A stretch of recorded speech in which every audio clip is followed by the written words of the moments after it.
Catwoman Lonely City issue 4, Cliff Chiang, both writing and on art. It's been a long time since the third issue, so forgive me if I don't remember all the supporting characters' names and stuff, because it has been a while. But this was the heist to get into the Batcave, and that's kind of where we start off at the start of this issue. It's them kind of at the entrance, and there's kind of like a magical illusion to like stop people from getting in, which Selena figures out if she just says whatever it is backwards. She'll get in, and it works. They have a couple of false attempts though, and there's a little bit of like dealing with Etrigan, who at first wants to not be on their side, but then is convinced to. But sounds like Etrigan. Yeah, we see some flashbacks to Fool's Night, which was the night that Batman died, and there was stuff going on with the Joker and Gordon and all that. Yep. So there's some acrobatics to get into the cave, and like a secret like sensor that Catwoman has to jump up and press, and all the rest of it. But honestly, other than the fact that Two-Face comes in with these Bat Army to try and take them on, and Selena Poison Ivy sacrifices herself to block them, and like crushes herself under all the rock, and causes a cave in.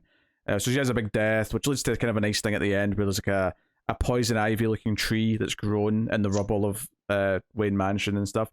But the big thing is like what this Orpheus stuff is, right? So Batman said to Catwoman on his deathbed, you have to get Project Orpheus, you have to get to Orpheus. And they find some footage in the cave of this being used and what it is. It turns out Batman had mixed the Lazarus Pit resin with Bane's venom, and it kind of it basically negated the bad side effects of either to like just properly like save someone. However, it would only last a short amount of time. So he used it on Alfred, right? So we get this footage of Alfred's like feeble and he's dying, and he gives him this stuff, and he's fine and he's perfect and he's hip and he's spry. But he only lasted a week. A week later, he was like really sick again and he died. And Selena has this realization that this thing that Batman had asked to get to, like, you have to get to this. Batman was asking this because he wanted to keep fighting. He wanted Selena to resurrect him so that he could keep fighting for one more week. He could keep being Batman for one more week, or however long it could last. I love this way more than that stupid Batman machine from Snyder's Run. Yeah. This is way better. I like this as well because Selena like has it's like this like hurtful realization that this last request wasn't about her. It wasn't about them as a couple. It wasn't him finally like sort of seeing her as the most important thing in his life. It was still the fight. It was still the war on crime. God. Even in his deathbed, that's what he was asking about. God, you put this in with the Tom King final story that Lark drew. Yeah. And it makes it that much more tragic. He's surrounded by family. He's like, no, hook the drugs to me. I'm going to go out fighting. So I actually really like this as a final beat, and it was because it kind of goes up against this idea that Bruce has always said that anything, imagining a life after Batman is nothing but a dream. It's not real. But the question is that can Selena have a life after Catwoman? And that's kind of what the book starts to get to here. And there's stuff like grown up Clarion shows up to deal with Etrigan at one point. I'm kind of glossing over some of the ins and outs of the fighting.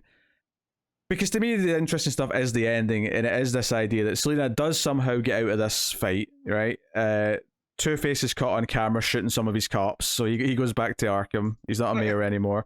Babs is elected the new mayor of the city, and all this other stuff. And it turns out Selena is going to help train Edie, this young woman who's kind of taken after her to be this new vigilante, and she's helping her train. She's giving her hints and tips. She seems to be having something of a romance with old man, Edward, Riddler. She's seemingly okay. And the last scene of the book is she actually meets Barbara on a rooftop.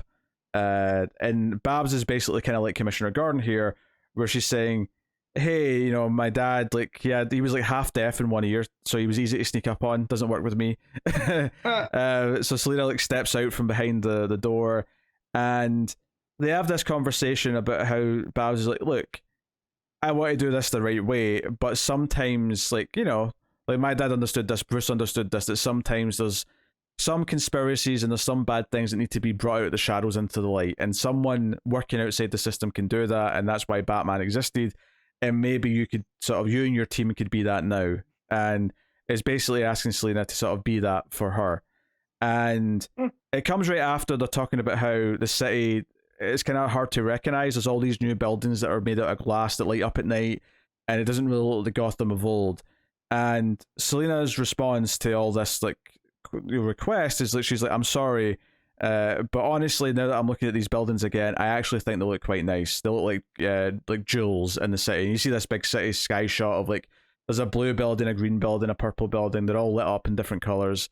And it's this idea that this is the last page, is that she, unlike Bruce, is actually going to turn down this offer. She's going to actually accept a life after this in some capacity, and not just become a new version of Catwoman or a new version of Batman.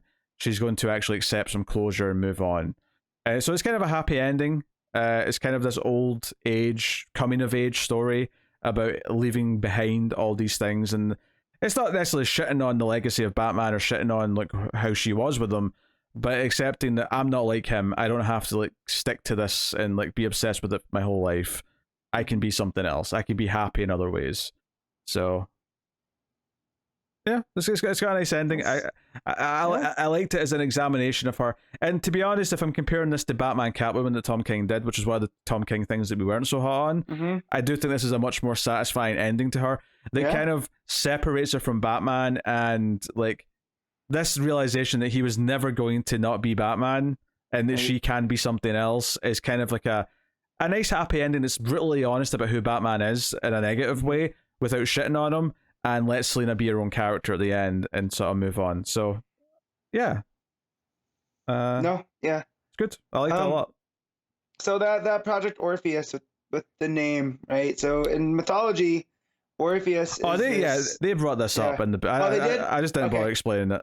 Gotcha. I didn't know if you knew and why that name is very clever. Yeah. Give the writer all the credit, because so for those that don't know, Orpheus, marries this lady named Eurydice, and she's killed by a snake bite, but he's so in love, he manages to go to the land of the dead to bring her back. And Hades is like, yeah, you can, but just know that you can't look back until you're out of the cave.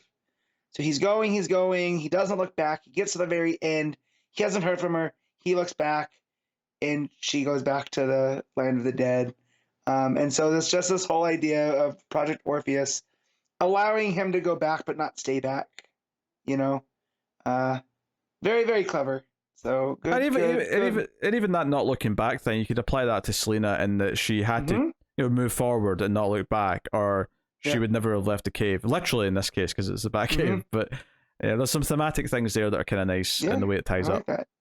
So I might have to go and read this now that it's completed. Yeah. Because it does sound like a much better version of the Batman Catwoman kind of themes they were going for. Yeah, obviously the story itself is very different, but yeah. Yeah. But just the themes there of Catwoman is post Batman. It's giving Catwoman kind of like a Catwoman Returns style ending in her old age.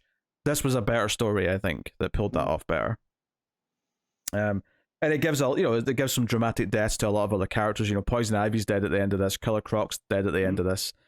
And it's got these new characters introduced that might continue on in her legacy and do good things, but she's not actively going to be the new Batman or even like the Catwoman again, because she has to move on. She can move on, unlike Bruce. So no, very good. I think I have to just sort of go all out here and give it the 9 out of 10. There you go.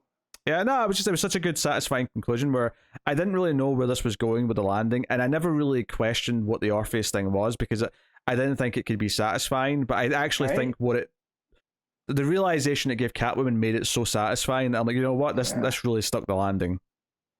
Yeah, I do love that too, that Bruce was able to synthesize the Lazarus resin with Venom, and it got rid of the bad effects of both, but of course it only lasts a short time. Yeah. Because it has to come with a cost. And the fact that he gave it to Alfred too, to try to give him one last week of being Alfred. God, that's so tragic.